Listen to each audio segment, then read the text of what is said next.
یاسین والقرآن الحکیم انک لمن المرسلین۔ نحمده ونصلی علی رسوله الکریم، اما بعد، اعوذ باللہ من الشیطان الرجیم، بسم اللہ الرحمن الرحیم۔ اللہ رب العزت کا بہت بڑا احسان ہے کہ اللہ رب العزت کے فضل و کرم سے آج میسج ٹی وی کے لیے ہم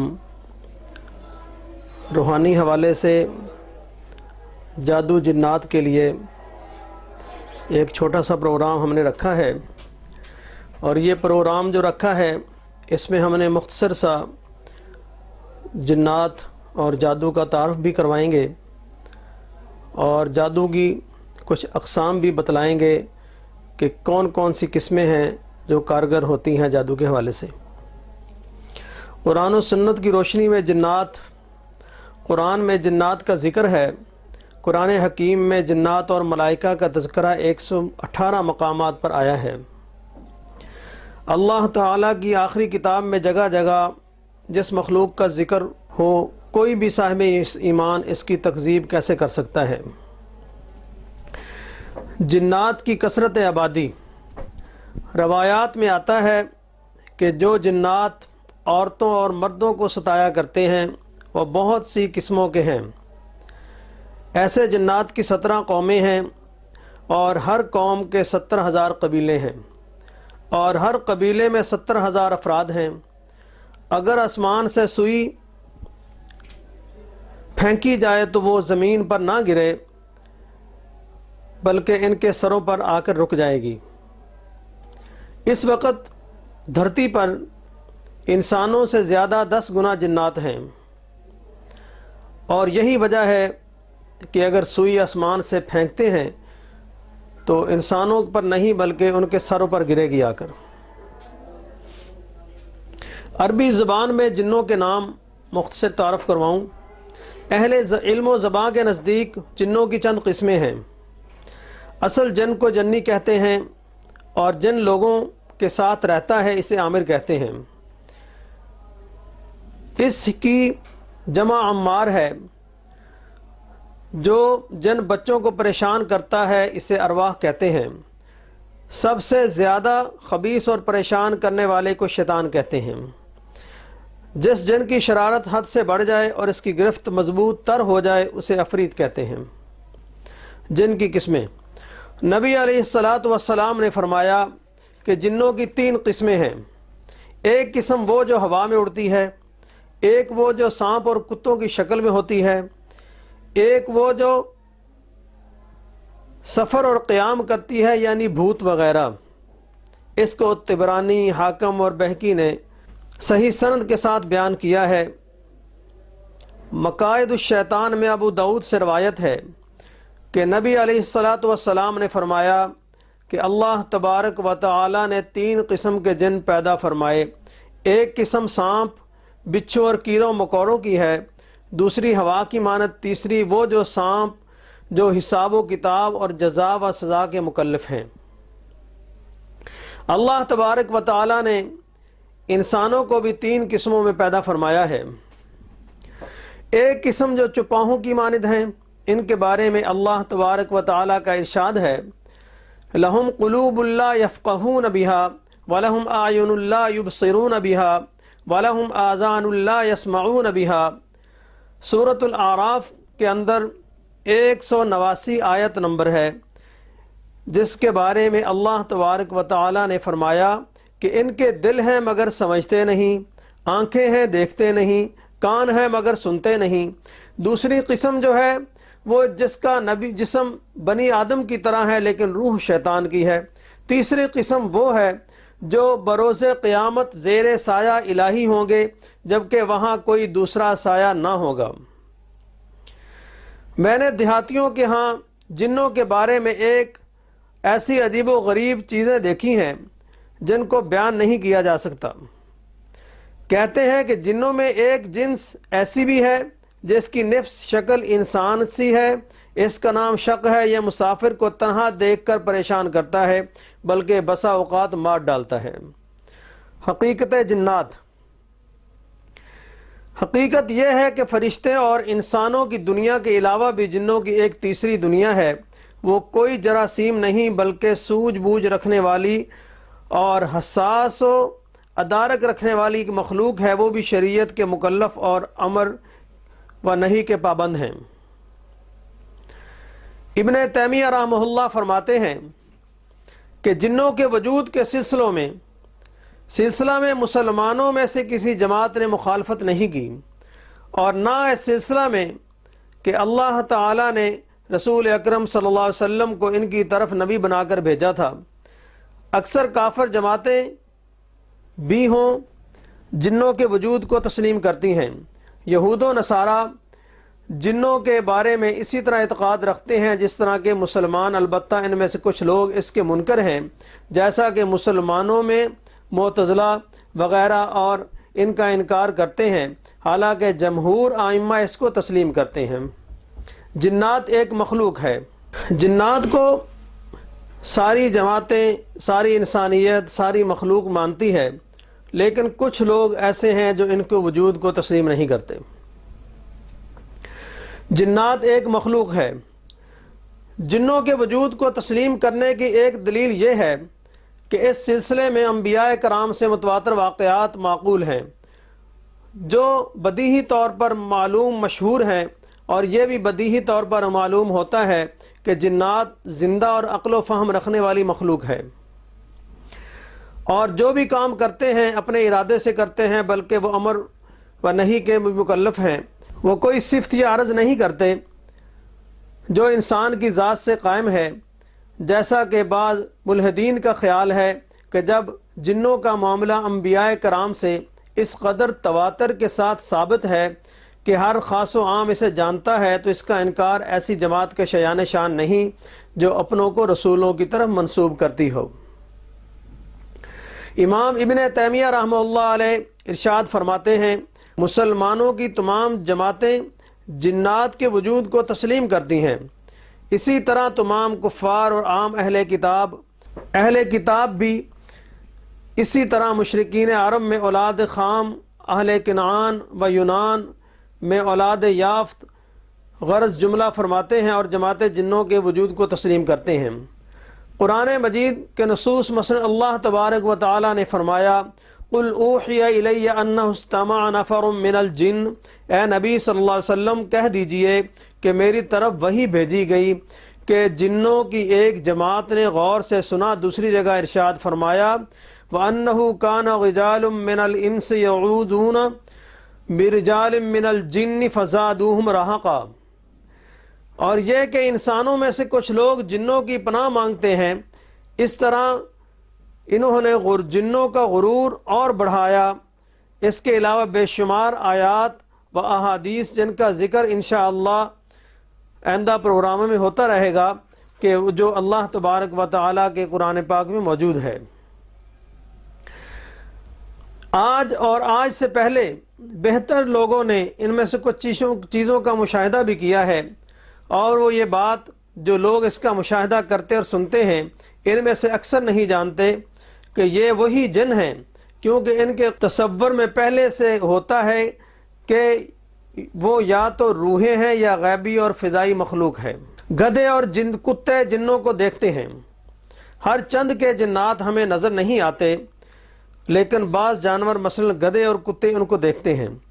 انسانوں کو جنات نظر نہیں آتے، لیکن جانوروں کو یہ جنات کی جو اللہ تعالیٰ کی مخلوق ہے یہ جانوروں کو نظر آتی ہے، جس میں گدھے بھی ہیں، کتے بھی ہیں، اور بھی کچھ ایسے جانور ہیں جن کو یہ جنات کی مخلوق نظر آتی ہے۔ لیکن جنات سے اشرف المخلوقات جو اللہ کی مخلوق ہے وہ انسان ہے۔ جنات سب سے دنیا کی بزدل ترین مخلوق ہے۔ اس سے بڑا بزدل دنیا میں میں نے کہیں نہیں دیکھا کہ جنات سب سے زیادہ بزدل ترین مخلوق ہے۔ اللہ تبارک و تعالیٰ نے انسان کو اشرف المخلوقات بنایا اور سب سے احسن بنایا ہے، اور انسان سب سے طاقتور ہے۔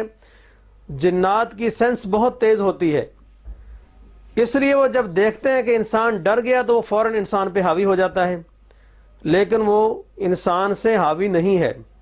اگر ہمارے اعمال ٹھیک ہوں، ہم باوضو رہیں، آیت الکرسی کا معمول ہو، چاروں قل کا معمول ہو، نماز ذکر اذکار کا معمول ہو، تو کوئی بھی دنیا سے بڑے کا بڑا جن اللہ تبارک و تعالیٰ کی مخلوق کلام کے سامنے نہیں ٹھہر سکتا۔ نہ اللہ کی اشرف المخلوقات کی انسانیت کے سامنے جن نہیں ٹھہر سکتا۔ وہ ہمارے اپنے اعمال ہیں، ہمارا اپنا بدعقیدہ ہے، ضعیف العقیدی ہے، جس کی وجہ سے جنات ہمارے سامنے ٹھہر جاتے ہیں۔ ہر چند کے جنات ہمیں نظر نہیں آتے، لیکن بعض جانور مثلا گدھے اور کتے ان کو دیکھتے ہیں۔ مسند احمد اور ابو داود میں جابر رضی اللہ تعالی عنہ سے صحیح سند کے ساتھ مروی ہے، اگر تمہیں رات میں کتے یا گدھے کی آواز سنائی دے تو اللہ کے ذریعے شیطان سے پناہ مانگو، اس لیے کہ گدھے اور کتے ایسی چیزیں دیکھتے ہیں جو تم نہیں دیکھتے۔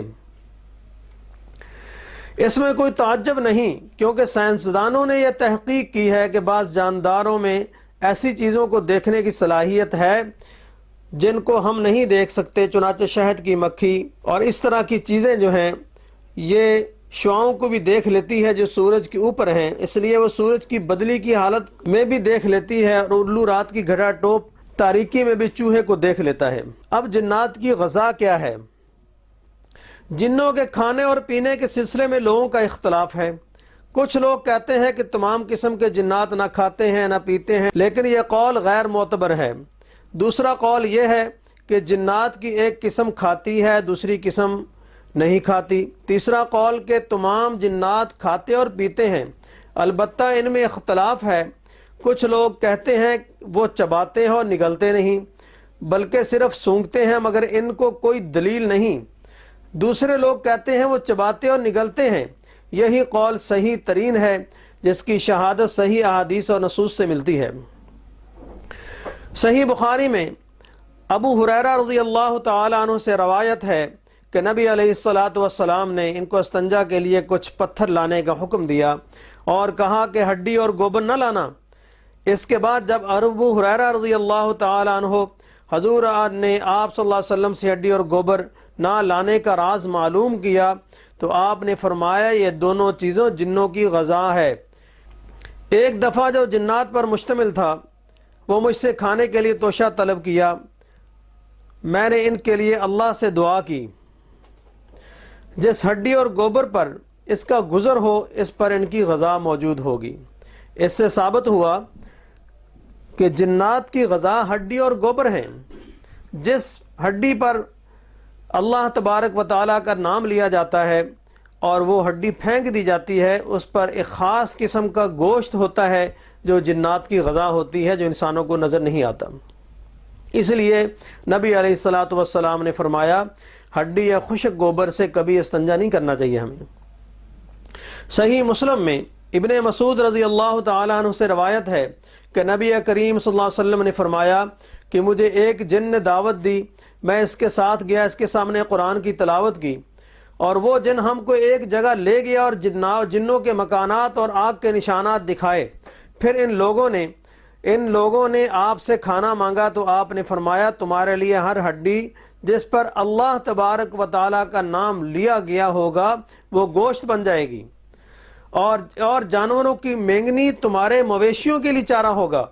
چنانچہ نبی کریم صلی اللہ علیہ وسلم نے فرمایا ان تمام چیزوں سے استنجا نہ کرو، اس لیے کہ وہ تمہارے بھائیوں کی غذا ہے۔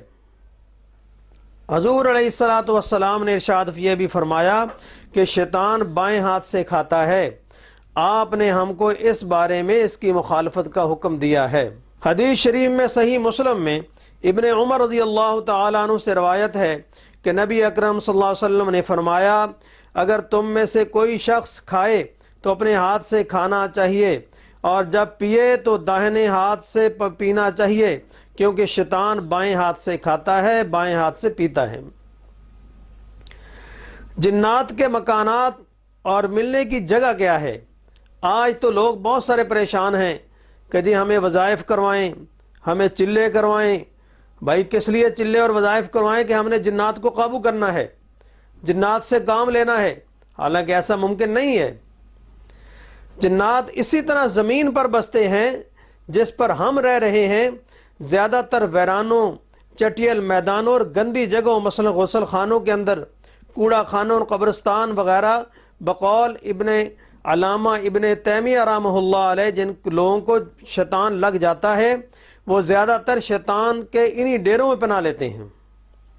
مثال کے طور پر کاڑے علم والے جو بلیک میجک کے نام سے جن کو دنیا جانتی ہے، کہ جب وہ ایسا علوم کرتے ہیں تو وہ لوگوں کو یہی کہتے ہیں کہ جی ہم نے قبرستان میں جا کر چلے کرنے ہیں، ہم نے قبرستان میں جا کر پڑھائی کرنی ہے، ہم نے رات کو قبر کھود کر اس میں بیٹھ کر پڑھائی کرنی ہے۔ وہ کرتے ہیں یا نہیں؟ جیسے علامہ ابن تیمیہ رحمہ اللہ علیہ نے فرمایا کہ شیطان کے چیلے، شیطانوں کو ماننے والے وہیں ملیں گے جہاں شیطان کا ڈیرا ہوتا ہے۔ حدیث شریف میں غسل خانے کے اندر نماز پڑھنے کی ممانعت اسی لیے ہے کیونکہ اس میں گندگی ہوتی ہے اور وہ شیطان کا اڈا ہوتا ہے۔ قبرستان میں بھی ممانعت ہے اسی لیے کہ وہ شرک کا ذریعہ ہے، بلکہ اس میں کچھ شیاطین کا پناہ گزین ہوتے ہیں۔ شیاطین اسی جگہ پر زیادہ ہوتے ہیں جہاں وہ فتنہ فساد کر سکیں، مثلا بازار کے اندر اور ایسی جگہوں پر۔ صحیح مسلم میں ابن مسعود رضی اللہ تعالیٰ عنہ کی حدیث شریف میں ہے کہ کہ جنات نے نبی اکرم صلی اللہ علیہ وسلم سے زیادہ راہ طلب کیا تو آپ علیہ السلام نے فرمایا، ہر وہ ہڈی جس پر اللہ کا نام لیا گیا ہے تمہارے ہاتھ میں گوشت ہوگی اور ہر مینگنی تمہارے جانوروں کا چارہ ہوگا۔ اب جنات کی طاقت کیا ہے؟ آج لوگ ڈراتے ہیں بلکہ ضعیف العقیدہ لوگوں سے اس بات پر ان کی عزت بھی لوٹتے ہیں، ان سے دولت بھی حاصل کرتے ہیں اور ان کا ایمان اور عقیدہ بھی تباہ کرتے ہیں کہ ہمارے پاس جنات ہیں، ہم انہی جنات کے ذریعے تمہارا کام کروائیں گے۔ جنات کی طاقت کا ذکر چل رہا تھا۔ اللہ تعالیٰ نے جنوں کو ایسی طاقت، ایسی صلاحیت اور طاقتیں بخشی ہیں جو انسانوں کو نہیں بخشی۔ اللہ تبارک و تعالیٰ نے ان کی بعض طاقتوں کا ذکر بھی کیا ہے، جس میں ایک طاقت یہ ہے کہ وہ منٹوں اور سیکنڈ کے اندر ایک جگہ سے دوسری جگہ پہنچ جاتے ہیں، جیسے حضرت سلیمان علیہ السلام کے تخت کا ذکر ہے کہ اس تخت کو کتنی سپیڈ سے وہ لے کر آئے تھے، ان کے جنات جو ان کے قید میں تھے یا ان کے اپنا مخلوق، اللہ کی مخلوق جو ہے۔ حضرت سلیمان علیہ السلام کو جنوں میں سے عفریت نے کہا کہ وہ ملک یمن کی ملکہ کا تخت بیت المقدس میں صرف اتنی دیر میں لا سکتا ہے کہ ایک بیٹھا ہو انسان کھڑا ہو جائے، اور وہیں ایک شخص جس کے پاس کتاب کا علم تھا بول پڑا کہ میں آپ کے پلک جھپکنے سے پہلے ہی سلا دیتا ہوں۔ ارشاد باری تعالی ہے، قال عفریت من الجن انا آتیک بہ قبل ان تقوم من مقامک وانی علیہ لقوی امین۔ قال الذی عنده علم الکتاب انا آتیک بہ قبل ان یرتد الیک طرفک فلما رآہ مستقرا عنده قال هذا من فضل ربی۔ جنوں میں سے ایک کبھی حقل نے عرض کیا کہ میں حاضر کروں گا قبل اس کے کہ آپ اپنی جگہ سے اٹھیں، اور میں اس کی طاقت رکھتا ہوں اور امانت دار ہوں۔ جس شخص کے پاس کتاب کا علم تھا وہ بولا، میں آپ کی پلک جھپکنے سے پہلے ہی سلا دیتا ہوں۔ جو ہی کہ سلیمان نے اپنے تخت اور اپنے پاس رکھا ہوا دیکھا اور پکار اٹھا، یہ میرے رب کا فضل ہے۔ قال ھذا من فضل ربی۔ ہمارے جیسا کو آج کل کے دور کا ہوتا جاہل، کو مشرک، کو بدعتی ہوتا، وہ کہتا میرے پیر کا کمال ہے، یہ تو میرے علم کا کمال ہے، یہ میرے جنات اور معقلات کا کمال ہے۔ انہوں نے فرمایا نہیں، قال ھذا من فضل ربی، یہ میرے اللہ کا فضل ہے۔ ساتھ ساتھ پیغمبر علیہ السلام عقیدے کی بھی اصلاح فرما دی کہ یہ میرے اللہ کا فضل ہے، تمہارا کوئی کمال نہیں ہے۔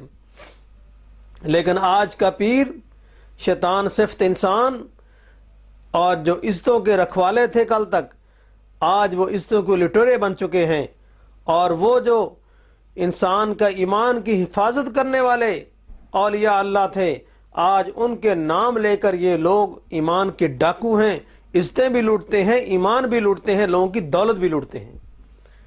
اور اس سے آخری بات شیطان کے حوالے سے، جنات کے حوالے سے، کہ شیطان جو ہے یہ انسان کے اندر خون کی طرح، رگوں کے اندر خون کی طرح دوڑتا ہے۔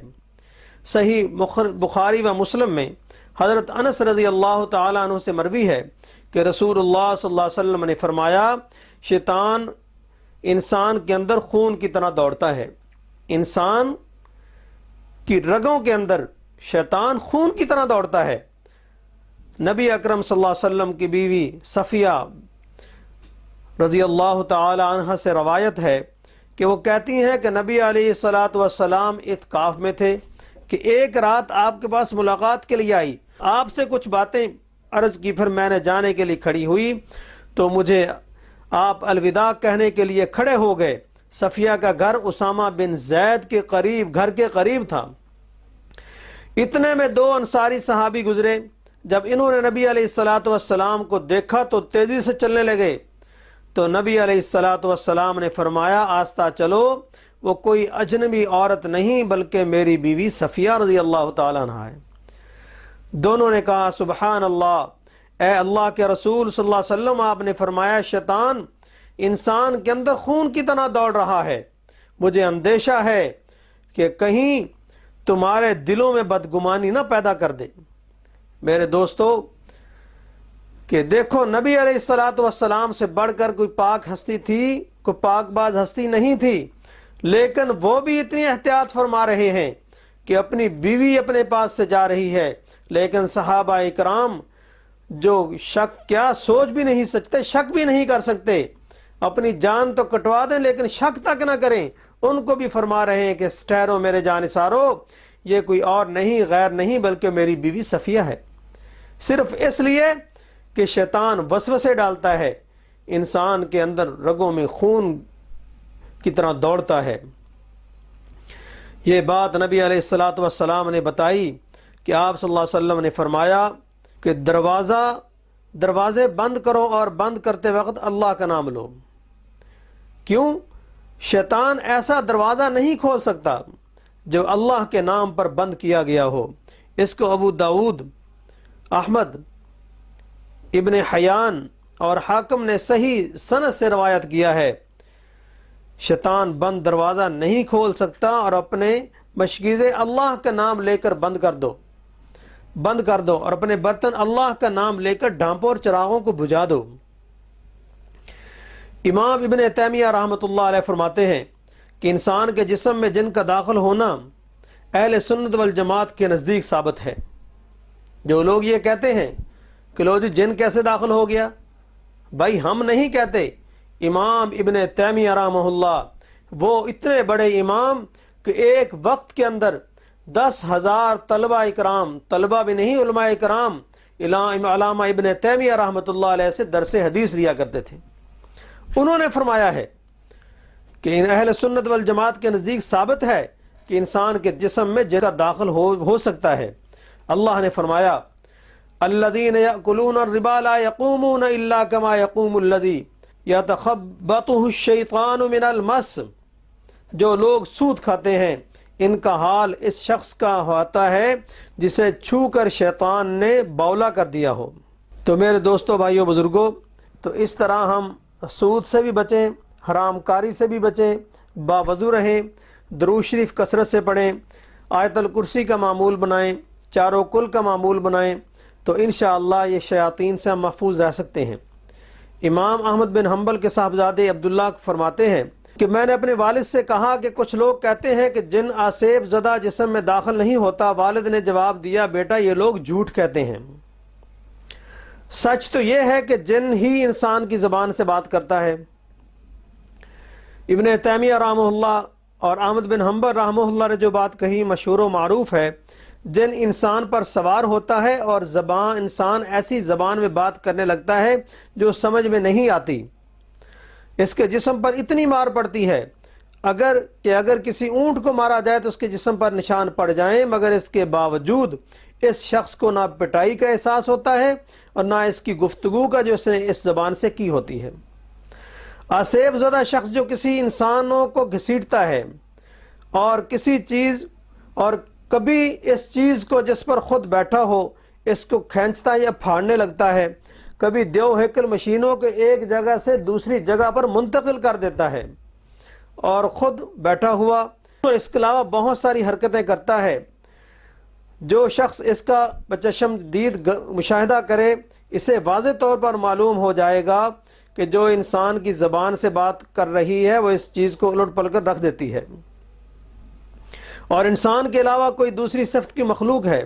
ابن تیمیہ رحمۃ اللہ علیہ مزید کہتے ہیں کہ ائمہ مسلمین میں کوئی بھی اس بات کا منکر نہیں کہ جن آسیب زدہ شخص میں داخل ہوتا ہے اور اس کا انکار کرے اور دعویٰ کرے کہ شریعت اس کو نہیں مانتی اور وہ شریعت پر تہمت لگاتا ہے۔ شرعی دلائل میں ایسی کوئی بات نہیں ملتی کہ جس سے اس کی تردید ہوتی ہو۔ علامہ نے لکھا ہے کہ جن لوگوں نے آسیب زدہ کے جسم میں جن کے داخل ہونے کا انکار کیا وہ معتزلہ کا ایک ٹولہ ہے جس میں جبالی اور ابوبکر رازی وغیرہ شامل ہیں۔ آج بھی ان کے ماننے والے یہ باتیں کہتے ہیں کہ جن انسانی جسم میں داخل نہیں ہو سکتا، حالانکہ ایسی بات قطعا نہیں ہے۔ ہمارے بہت سارے مشاہدات کے اندر یہ بات آئی ہے کہ جب کوئی پیشنٹ، کوئی مریض ہمارے پاس آتے ہیں تو ان کے دورے کی شکل پڑی ہوتی ہے، ان کو اپنی ہوش نہیں ہوتی کہ وہ کون سی زبان استعمال کر رہے ہیں۔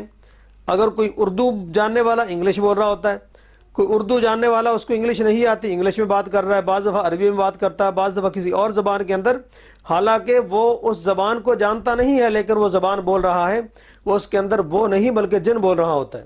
اور بہت سارے لوگ ایسے ہوتے ہیں جن کو دورہ پڑتا ہے، ان کو ہوش نہیں رہتی کہ وہ کس حال میں پڑے ہوئے ہیں۔ جب ان کا جنات کا علاج کیا جاتا ہے، ان کو دم کیا جاتا ہے، اللہ کا کلام پڑھ کے دم والا پانی پلایا جاتا ہے، تو الحمدللہ جب ہوش میں آتے ہیں پھر وہ فوراً سیدھے ہو جاتے ہیں، کہتے ہیں بھئی کیا ہو گیا ہمیں، ہم کہاں بیٹھے، ہم تو وہاں تھے، ہمیں کیا ہو گیا، کیوں لوگ یہاں پر اکٹھے ہیں، ہمیں ان مولوی صاحب کے پاس کیوں لے کر آئے ہیں۔ ان کو بتلایا جاتا ہے کہ بھائی تمہارے اوپر جنات تھے، تمہیں علاج کیا ہے، اللہ کا کلام پڑھ کے دم کیا ہے، پھونکا ہے، اس سے اللہ نے تمہیں شفا دی ہے۔ تو یہ ایک نہیں 20 مشاہدات الحمدللہ ہو چکے ہیں۔ اب کچھ علامات ایسی بتلائیں گے کہ جادو کارگر کس پہ ہوتا ہے، جادو کن کن چیزوں پر ہوتا ہے۔ اب اس کی تھوڑی سی میں کچھ باتیں عرض کر دوں آپ کے کہ سب سے پہلی بات تو مرد عورت میں نفاق کے بارے میں عرض کروں گا کہ سحر کی علامت میاں بیوی آپس میں محبت الفت کی زندگی گزار رہے ہوتے ہیں، یکادک ایک مرد عورت میں تنازع کی شکل کھڑی ہو جاتی ہے اور ایک دوسرے کی شکل سے بھی بیزار ہو جاتے ہیں کہ مرد گھر میں آتا ہے، میاں بیوی ٹھیک ٹھاک رہ رہے ہوتے ہیں، اچانک ایسے حالات پیدا ہو جاتے ہیں کہ عورت پریشان، عورت کو مرد کی شکل بری لگتی ہے، مرد کی عورت کو شکل بری لگتی ہے۔ جیسے آج کل بیشتر ہمارے پاس پیشنٹ آتے ہیں یا انٹرنیشنل کالز پاکستان سے یا یورپ سے، افریقہ سے، ایشیا، اپنا عرب کنٹریز سے آتی ہیں کہ جی ہماری میاں بیوی میں نہیں بنتی۔ تو جب ان کو چیک کیا جاتا ہے تو پتہ چلتا ہے جی ایک میاں پر جادو ہے یا عورت پر جادو ہے، اس کی وجہ سے آپس میں نفرتیں پیدا شروع ہو جاتی ہیں۔ تو یہ ایک بہت بڑی اس وقت وبا چلی ہوئی ہے کہ میاں بیوی کا آپس میں صحیح معنوں میں رہ رہے ہوتے ہیں گھر کے اندر، لیکن اچانک آپس میں لڑائی شروع ہو جاتی ہے اور جس کی وجہ سے، لڑائی کی وجہ سے گھروں کے گھر برباد ہو جاتے ہیں۔ ایک جادو کی یہ علامت ہے۔ شوہر کی جس طرح شکل بری لگتی ہے، دوسری بات، تیسری عورت سے نفرت ہوتی ہے کہ عورت اچھی خاصی ہوتی، خوبصورت بھی ہوتی ہے، سب کچھ دن رات کام بھی کرتی ہے، لیکن شوہر کو اتنا بدظن متنفر کر دیا جاتا ہے کہ وہ شوہر اپنی بیوی سے دور ہو جاتا ہے۔ یا پھر رشتے سے انکار، ایک یہ بھی علامت ہے کہ نوجوان حسینوں جمیل خوبصورت لڑکی ہونے کے باوجود لڑکے والے لڑکی کو دیکھ کر اچاٹ ہو جاتے ہیں اور رشتہ سے انکار کر دیتے ہیں۔ اسی طرح عرصہ دراز گزر جاتا ہے۔ فرض کرو ایک نوجوان بچی ہے، بیٹی ہماری ہے، بہن ہے، خوبصورت بھی ہے، پڑھی لکھی بھی ہے، سیرت بھی ہے، سب سارے اوصاف و کمال اللہ تبارک و تعالیٰ نے دیے ہیں، لیکن رشتے آتے ہیں، لوگ پسند بھی کر جاتے ہیں، لیکن اس کے باوجود کوئی آگے سے جواب نہیں آتا۔ تو یہ بھی ایک لوگ جادو کرواتے ہیں لڑکیوں پر تاکہ ان کی رشتے کی بندش ہو جائے اور شادی نہ ہو۔ جب شادی نہیں ہوگی تو عمر بڑھتی جائے گی، ایج بڑھنے سے عمر ڈھلتی جائے گی، تو پھر رشتوں کے بڑے مسائل پیدا ہو جاتے ہیں رشتے آنے میں۔ مرد اپنی بیوی بچوں پر محبت میں جان دیتا ہے مگر سحر زدہ ہونے کے بعد نفرت و بغض کرتا ہے اور سمجھانے والا بھی دشمن لگتا ہے۔ ایک اس مرد پر بھی جادو ہوتا ہے جو اپنے بچوں اور بیوی دونوں سے نفرت کرنے لگ جاتا ہے پہلے بہترین ہوتا تھا، بچوں سے پیار، بیوی سے محبت، شفقت بچوں پر اور بیوی کے حقوق، سارے معاملات، لیکن جب جادو ہوتا ہے تو وہ بالکل نفرت کرتا ہے، سمجھانے والوں کو بھی اپنا دشمن سمجھتا ہے۔ ایک قسم یہ بھی ہے جادو کی۔ اور اس کے علاوہ جانوروں پر بھی لوگ جادو کر دیتے ہیں۔ بھیڑ، بکریاں، گائیں، بھینسیں، ان کا دودھ خشک ہونا شروع ہو جاتا ہے، بچے مر جاتے ہیں، دودھ دینے والے جانور بیمار ہو جاتے ہیں، یہ بھی لوگ جادو کرتے ہیں۔ چوپاہوں پر جادو جو ہوتا ہے، ان میں ایک تکلیف یہ بھی ہوتی ہے کہ جوڑوں میں درد شروع ہو جاتی ہے چوپاہوں کے، جانوروں کے، اور وہ گھاس بھی کھانا چھوڑ دیتے ہیں، اور بر وقت علاج نہ ہو تو مر جاتے ہیں بیچارے وہ جانور، اور لاکھوں روپے کے لوگوں کے اس طرح نقصان ہو رہا ہے۔ اور ایک قسم عورتوں پر جادو کی یہ بھی ہے کہ بچے ضائع ہونے شروع ہو جاتے ہیں۔ اس میں جانوروں کے بچے بھی ہیں اور عورتوں کے بچے بھی ہیں، یا تو عورتوں کے بچے بر وقت پیدا ہو جائیں گے، یا مرے ہوئے پیدا ہوں گے، یا ہوں گے ہی نہیں۔ یا پھر ایک قسم یہ بھی جادو کی ہے کہ سحر کے ذریعے خاص کر اولاد کو نشانہ بنایا جاتا ہے، یعنی کہ نامولود اور شیر خوار بچوں پر یہ سحر کیا جاتا ہے کہ وہ سوکھ کر مر جائیں۔ اور ایک قسم یہ بھی جادو کی ہے کہ اللہ تبارک و تعالیٰ کا حکم بھی ہے، اللہ جسے چاہیں بیٹا دے دیں، جس سے چاہیں بیٹی دے دیں، جس سے چاہے دو دو دے دیں، تین تین دے دیں، جس کو چاہے نہ دیں۔ یہ تو اللہ تبارک و تعالیٰ کے اختیار میں ہے، کسی پیر یا عامل کے اختیار میں یہ چیز نہیں ہے، نہ کسی ڈاکٹر حکیم کے اختیار میں ہے۔ لیکن جادو کی ایک قسم یہ ہے کہ دوپہر میں بروز منگل یا جمعہ کو ایک پتلا بنا کر عورت کے راستے میں ڈال دیا جاتا ہے، یا اس کو قبرستان دفنا دیا جاتا ہے اس پتلے کو، کہ جس عورت کا پتلا بنایا جاتا ہے وہ جادو کے ذریعے اس کے ہاں لڑکیاں زیادہ پیدا ہوتی ہیں، لڑکے نہیں ہوتے۔ اور جب اللہ نے لڑکا دینا ہوتا ہے تو پھر اسباب پیدا ہو، اس کا علاج ہو جاتا ہے الحمدللہ، جادو کے اثرات ختم ہو جاتے ہیں۔ اور 12ویں قسم جو ہے جادو کی کہ مرد مباشرت کے قابل نہیں رہتا، کہ مرد کو بالکل مفلوج کر دیا جاتا ہے کہ وہ مباشرت کے قابل نہ رہے۔ مرد کا بیکار ہونا یہ ایک بہت اہم شعبہ ہے جادو کا، حساس ترین یہ بات ہے جو میں کہہ رہا ہوں، کہ وہ یہ ہے کہ مرد کے جوڑوں میں درد پیدا ہو جاتا ہے اور مرد بیچارہ بیکار ہو کر رہ جاتا ہے۔ اب جوڑوں میں درد دو طریقے سے ہوتا ہے جو اس وقت چل رہا ہے۔ ایک طریقہ تو یہ ہے کہ جادو کے ذریعے مرد کے جوڑ بیکار ہو جاتے ہیں، اور دوسرا جو سب سے خطرناک طریقہ یہ ہے کہ آج کل اکثر کالے علم والے لوگ اور جاہل قسم کے جو لوگ ہیں انہوں نے مختلف کیمیکل کا استعمال کرتے ہیں، سلو پوائزن کا استعمال کرتے ہیں، جس میں پارا بھی ہے اور مختلف کیمیکلز ہیں، جو وہ تویزوں کے ذریعے پیشنٹ کو کھلا دیتے ہیں، اور وہ عورتیں اپنے شوہروں کو یا کسی بھی دشمن کو جا کر جب تویز پلاتے ہیں تو وہ کسی نہ کسی جگہ پر افیکٹ اس کا ہوتا ہے، خاص کر جوڑوں کے اندر، تو وہ بیچارے ساری عمر کے لیے جوڑوں سے معذور ہو کر بیچارے چار پائی پر بیٹھ جاتے ہیں، اور یہ بہت خطرناک چیز ہے۔ اور لوگ پھر کیا کہتے ہیں، وہ عورتیں، دیکھا یہ مرد تو ایک تویز کی مار تھا، اس کو نہیں پتا کہ اس بدبخت پیر نے جس نے 35 40 یا 30 ہزار روپیہ لیا ہے تم سے، وہ تمہیں تعویذ نہیں دیا بلکہ سلو پوائزن زہر لگا کر کاغذ پر اس سے تعویذ لکھ کے دے دیے تاکہ یہ مرد جوڑوں سے معذور ہو جائے۔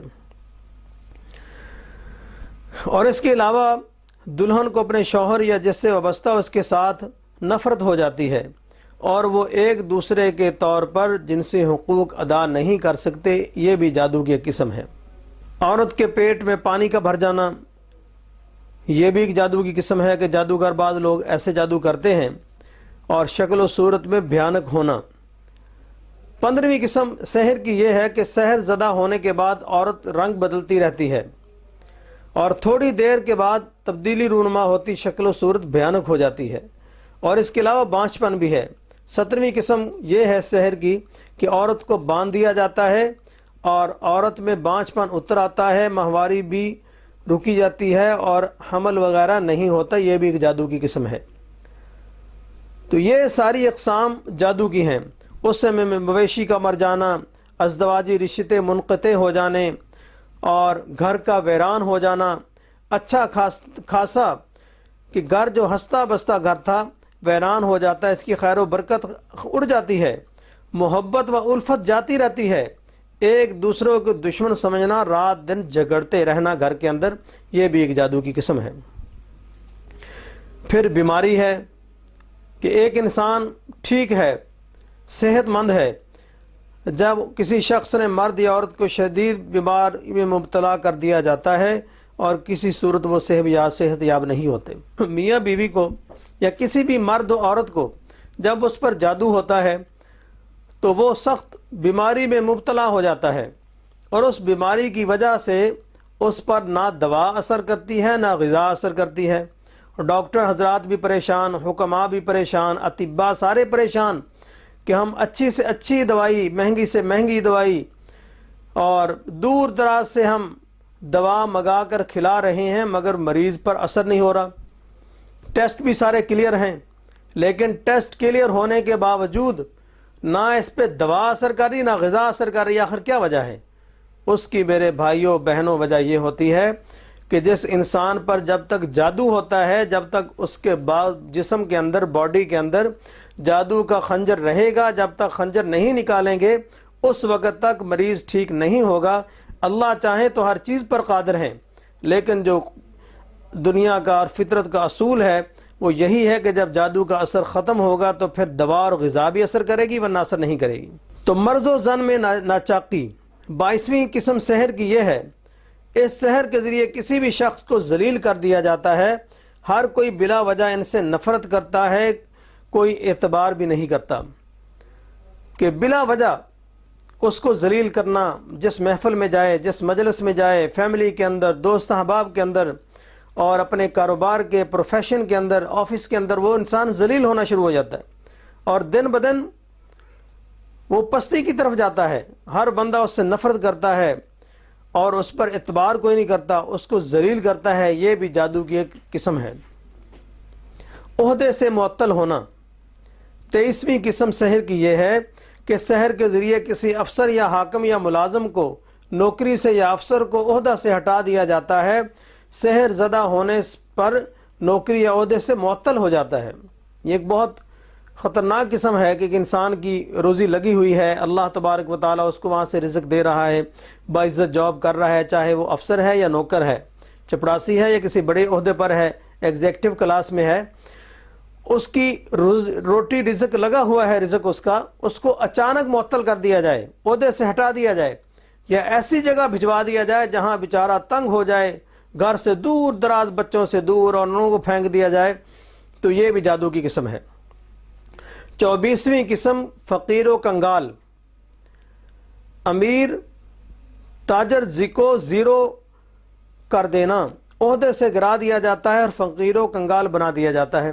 ایک آدمی بزنس مین ہے، اس کی اپنی فیکٹری بھی ہے، اس کی اپنی دکان بھی ہے، اس کے ملازمین ہیں، اچھا خاصا بزنس چل رہا ہے، لیکن اچانک ایسے کرائسس آتے ہیں کہ اس کا لاکھوں کروڑوں کا بزنس ڈوب جائے اور پتہ بھی نہ چلے، اور کہاں گاڑیاں شایان شان اس کے، کہاں بنگلے، شاہی بنگلے اور اچھی لگژری گاڑیاں، اور کہاں پھر موٹر بائک بھی آ جائے۔ تو یہ چیز بھی ایک جادو کی قسم ہے۔ 25ویں قسم عورت کو برباد کیا جاتا ہے، جادوگر عورتوں کو برباد کرنے کا بھی جادو ہوتا ہے۔ اس میں عورت کو اجاڑ دیا جاتا ہے، یعنی طلاق دلا دی جاتی ہے۔ جب تک اس جادو کا کاٹ نہ ہو، ختم نہ ہو، کتنے ہی نکاح کر لیے جائیں، سب ختم ہوتے رہیں گے۔ ایک نکاح کرے گا، دوسرا کرے گا، تیسرا کرے گا، یا وہ عورت کرے گی تو وہ نکاح ختم ہوتے رہیں گے۔ عورت کی بربادی شروع ہے۔ جب جادو ختم ہو جائے گا، اس کی کاٹ ہو جائے گی اللہ تبارک و تعالیٰ کے کلام سے، تو پھر الحمدللہ اس کو وہ تکلیف نہیں ہوگی۔ اور اسی طرح ایک تبادلے کا کرا دیا جاتا ہے، شہر سے دور کر دیا جاتا ہے۔ حسن و جمال کا خراب ہونا، ایک خوبصورت نوجوان ہے، اس کے چہرے کو بگاڑ دیا جاتا ہے، اس میں طرح طرح کی بیماریاں پیدا ہو جاتی ہیں، اس کے حسن و جمال کو خراب کر دیا جاتا ہے، جس سے وہ اپنوں میں بھی ذلیل ہوتا ہے، پرایوں میں بھی ذلیل ہوتا ہے۔ مکان کا اجاڑ دینا، اس قسم کے سحر میں ہر ترقی کو مسدود کر دیا جاتا ہے، یہاں تک کہ تعمیر شدہ مکان کو اجاڑ دیا جاتا ہے۔ اس گھر میں کوئی آباد نہیں ہو پاتا بلکہ ویران رہتا ہے، جو بھی مکان میں آتا ہے جلد ہی بھاگ جاتا ہے۔ اس طرح کے جادو جو ہیں یہ 4 طریقوں سے ہوتے ہیں۔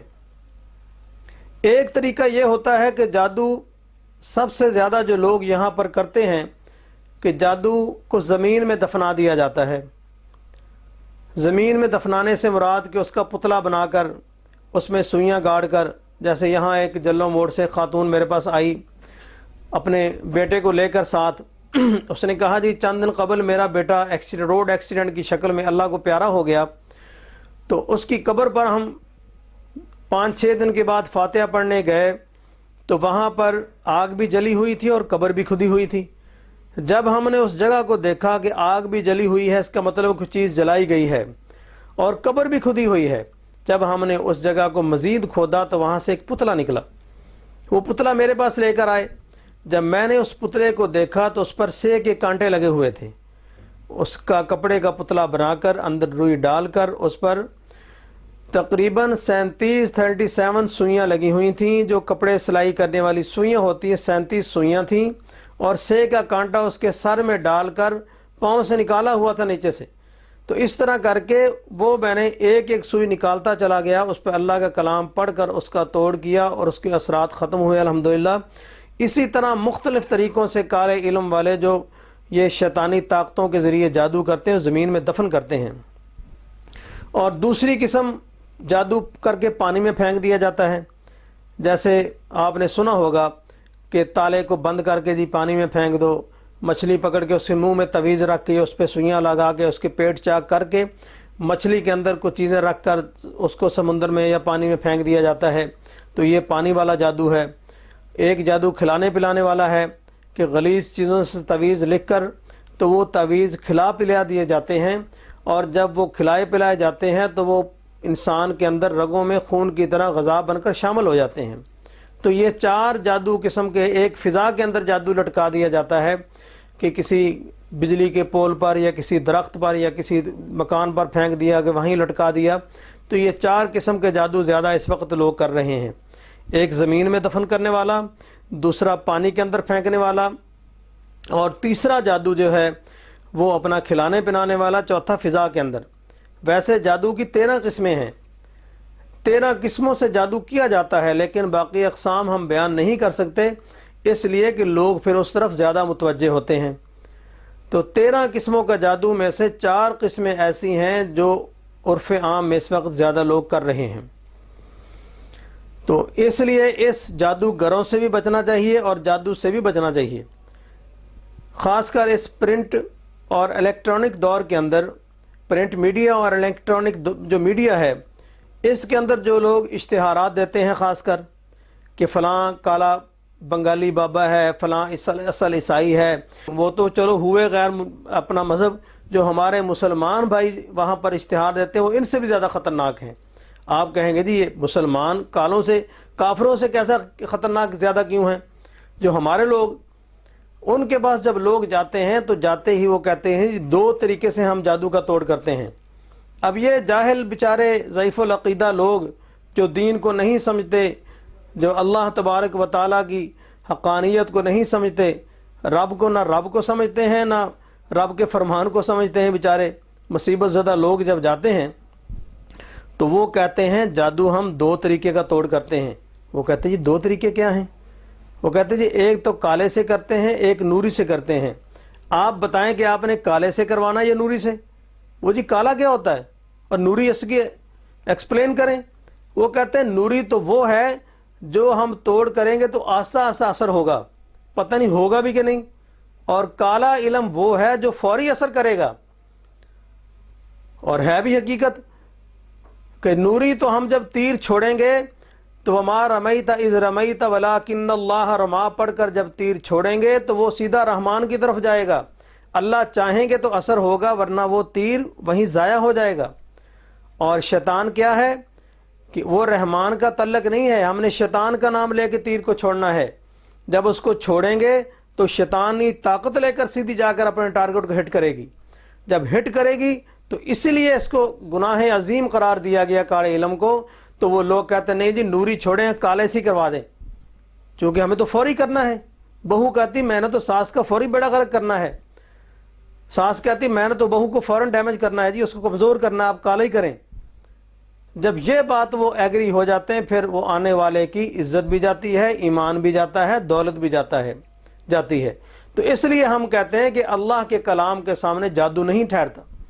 میں نے الحمدللہ 14-15 ملکوں کا سفر کیا ہے، بلکہ ملیشیا کے اندر ایک ہندو لڑکی کو میرے پاس لائے جو کرسچن تھی اور انڈین تھی وہ، اور ملیشین نیشنلٹی تھی اس کی۔ جب اس کو میرے پاس لائے، اس کو جنات کا دورہ پڑا ہوا تھا، 3-4 اس کو افراد پکڑ کے لائے، ان کے پیرنٹس جو تھے انہوں نے کہا جی یہ انڈین ہے اور کرسچن ہے، نیشنلٹی یہاں کی ہے کوالالمپور کے اندر، تو اس کا علاج کرنا ہے۔ تو میں نے دعا کی، میں نے کہا یا اللہ آج حق اور باطل کا یہ معرکہ ہے، تو اس میں حق ہی کی فتح ہونی چاہیے۔ حالانکہ اس سے پہلے وہ ملیشیا کے اندر بھی، تھائی لینڈ کے اندر بھی، انڈونیشیا کے اندر بھی مختلف مذاہب کے لوگوں سے، چائنیز اور انڈونیشین، ملے اور پتہ نہیں کون کون سے مسلمان کافروں سے علاج کرواتے رہے وہاں جو کرسچن تھے اپنے ان کے ماننے والے۔ لیکن وہ جب میرے پاس لے کے آئے تو میں نے وہی اللہ کا کلام پڑھ کے پانی پہ دم کر کے اس کو پلایا۔ ایک ہی گلاس پانی کا پینے کے بعد 2-3 دفعہ اس کو دم کیا، الحمدللہ وہ انڈین لڑکی وہ اٹھ کر بیٹھ کے اور اس کا جادو ختم ہو گیا۔ تو اللہ تبارک و تعالیٰ کا بہت بڑا احسان ہے کہ اللہ کے کلام کے سامنے کوئی بھی دنیا کا مذہب نہیں ٹھہر سکتا، کوئی بھی جادو نہیں ٹھہر سکتا۔ اور جو لوگ یہ بات کہتے ہیں کہ کالے کا علم تو کالے سے ہوگا، جی یہ کیسے ہو سکتا ہے؟ بھائی کالے کا علم نوری سے ہوگا۔ کالے کی علم کی کاٹ تو نوری کے اندر موجود ہے، لیکن نوری کی کاٹ کسی کے پاس نہیں ہے۔ تو اس لیے اللہ سے ڈرو مسلمانوں، اور کالے علم کا توڑ اللہ تبارک و تعالیٰ کی کلام کے اندر ہے، نہ کہ کالے علم کے اندر ہے۔ جو لوگ یہ کہتے ہیں کہ کالے کا علم، مسلمان جو کہتے ہیں، کافروں کی بات نہیں کرتا میں، کہ کالے کا علم کالے کے اندر ہے توڑ، اس کا توڑ تو نہیں، ان کے اپنے پیٹ کا توڑ اس کے اندر ہے، ورنہ اس کا توڑ نہیں ہے۔ تو اس لیے ہمیں اللہ پر ایمان اور عقیدہ رکھنا چاہیے، اور کالے کا علم، کالے کا توڑ اور اس کی کاٹ اللہ تبارک و تعالیٰ کے کلام کے اندر ہے۔ اس طرح ہم نے بچنا کیسے ہے جادو سے، اس کے لیے چند حفاظتی تدابیر جو قرآن و سنت کی روشنی میں۔ یہ بات ہر شخص کو معلوم ہے کہ بندش جماع کا جادو عموماً نوجوانوں پر کیا جاتا ہے۔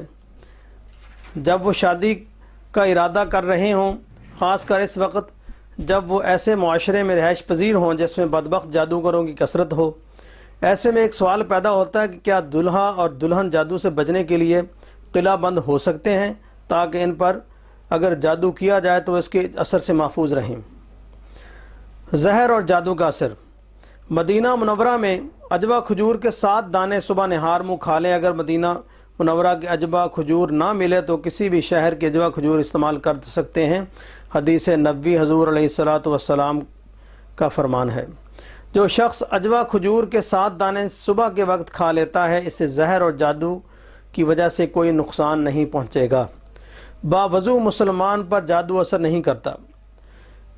دوسری احتیاطی تدابیر، باوضو رہنا، کیونکہ مسلمان پر جادو اثر انداز نہیں ہوتا باوضو مسلمان پر، اس لیے کہ وہ فرشتوں کی حفاظت میں رات گزارتا ہے۔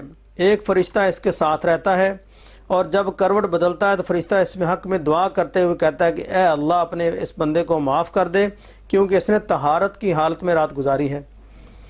باجماعت نماز کی پابندی۔ جماعت کے ساتھ نماز پڑھنے کی وجہ سے انسان شیطان سے محفوظ رہتا ہے، اور اس سلسلے میں سستی برتنے کی وجہ سے شیطان اس پر غالب آ جاتا ہے، اور جب وہ غالب آتا ہے تو اس میں داخل بھی ہو سکتا ہے اور اس پر جادو بھی کر سکتا ہے۔ حضور علیہ الصلوۃ والسلام کا فرمان ہے، کسی بستی میں جب 3 آدمی موجود ہوں اور وہ باجماعت نماز ادا نہ کریں تو شیطان ان پر غالب آ جاتا ہے۔ تم جماعت کے ساتھ رہو، کیونکہ بھیڑیا اسی بکری کو شکار کرتا ہے جو ریوڑ سے الگ ہو جاتی ہے۔ قیام اللیل۔ جو شخص جادو کے اثر سے بچنے کے لیے قلعہ بند ہونا چاہتا ہے، اسے قیام اللیل ضرور کرنا چاہیے، کیونکہ اس میں کوتاہی کر کے انسان خود بخود اپنے اوپر شیطان کو مسلط کر لیتا ہے، اور اس کے مسلط ہونے کی صورت میں اس کے لیے جادو کا راستہ ہموار ہو جاتا ہے۔ حضرت ابن مسعود رضی اللہ تعالیٰ عنہ نے فرمایا کہ رسول اکرم صلی اللہ علیہ وسلم کے پاس ایک ایسے شخص کا ذکر ہوا کہ جو صبح ہونے تک سویا رہتا ہے اور قیام اللیل کے لیے بیدار نہیں ہوتا تو آپ صلی اللہ علیہ وسلم نے فرمایا اس کے کانوں میں شیطان پیشاب کر دیتا ہے۔ ناپاک جگہ شیطان کا گھر ہے، ناپاک جگہ پر شیطان کا گھر اور ٹھکانہ ہوتا ہے، اس لیے اس میں کسی مسلمان کی موجودگی کو شیطان غنیمت تصور کرتے ہیں۔ مجھے خود ایک شیطان جن جس نے بتایا کہ وہ جب ایک شخص میں داخل ہونے میں کامیاب ہو گیا تھا جب اس نے بیت الخلاء میں جاتے ہوئے دخول بیت الخلاء کی دعا نہیں پڑھی تھی، اور ایک اور جن نے بتایا کہ اللہ تبارک و تعالی نے تمہیں ایک طاقت و اسلحہ عطا فرمایا ہے جس کے ذریعے تم ہمارا خاتمہ کر سکتے ہو۔ میں نے کہا وہ کیا ہے؟ تو اس نے جواباً کہا کہ وہ مسنون اذکار ہیں، اور حضور علیہ الصلاۃ والسلام سے یہ ثابت ہے کہ آپ بیت الخلاء میں جاتے ہوئے یہ دعا پڑھا کریں کہ اللہم انی اعوذ بک من الخبث والخبائث، اے اللہ میں خبیث جنوں اور جنیوں سے تیری پناہ مانگتا ہوں۔ تو اس طرح اور بھی بہت سارے جادو سے بچنے کے لیے ذکر اذکار ہیں۔ مثال کے طور پر نمازوں کے بعد آیت الکرسی کا اہتمام، فجر کے بعد آیت الکرسی 9 مرتبہ، ظہر کی نماز کے بعد آیت الکرسی 8 مرتبہ، عصر کی نماز کے بعد آیت الکرسی 8 مرتبہ، مغرب کی نماز کے بعد آیت الکرسی 8 مرتبہ، اسی طرح عشاء کی نماز کے بعد آیت الکرسی 8 مرتبہ۔ چونکہ آیت الکرسی پڑھنے سے اللہ کی پناہ میں بھی آ جاتا ہے، اور اس کے اندر حفاظت بھی ہے، جادو جنات سے حفاظت بھی ہے، حسد سے انسان بچتا ہے، نظر سے بچتا ہے، بغض سے بچتا ہے، اور اس کے اندر رزق بھی ہے، تسخیر بھی ہے۔ اور جو انسان روزانہ 41 مرتبہ آیت الکرسی اس ترتیب سے پڑھے کہ فجر کے بعد 9 مرتبہ، باقی ہر نماز کے بعد 8 مرتبہ پڑھے، تو انشاءاللہ وہ جادو جنات سے محفوظ رہے گا۔ اگر کوئی شخص اس پر جادو کرے گا بھی تو آیت الکرسی کی برکت سے انشاءاللہ وہ جادو خود بخود ختم ہو جائے گا انشاءاللہ۔ آج کی نشست کا اختتام اسی باتوں پر کرتے ہیں۔ اللہ تبارک و تعالیٰ سے دعا کرتے ہیں کہ اللہ تبارک و تعالیٰ جو کچھ ہم نے کہا اس پر ہمیں عمل کرنے کی توفیق عطا فرمائے۔ اور دوسرا، اگر آپ حضرات میں سے کسی نے کوئی سوالات پوچھنے ہوں روحانی حوالے سے، جادو کے حوالے سے، جنات کے حوالے سے، استخارے کے حوالے سے کوئی سوال وغیرہ پوچھنا ہو، کوئی مسائل پوچھنے ہو روحانی مسائل، تو انشاءاللہ وہ ہماری ویب سائٹ ہے islamicwazaif.com ہے، اس کا وزٹ کر سکتے ہیں۔ اور اگر کوئی استخارہ کروانا چاہتا ہو تو الحمدللہ یہ ہم جو استخارہ کرتے ہیں یہ حضرت علامہ امام ابن تیمیہ رحمہ اللہ کا مجرب ترین استخاروں میں سے ایک استخارہ ہے، وہ ہم استخارہ کرتے ہیں۔ تو استخارہ کے حوالے سے کوئی خدمت ہم سے لینی ہو تو وہ بھی ہم حاضر ہیں۔ islamicwazaif@messagetv.tv پہ آپ رابطہ کر سکتے ہیں، انشاءاللہ ہم آپ کی رہنمائی کے لیے حاضر رہیں گے۔ آخر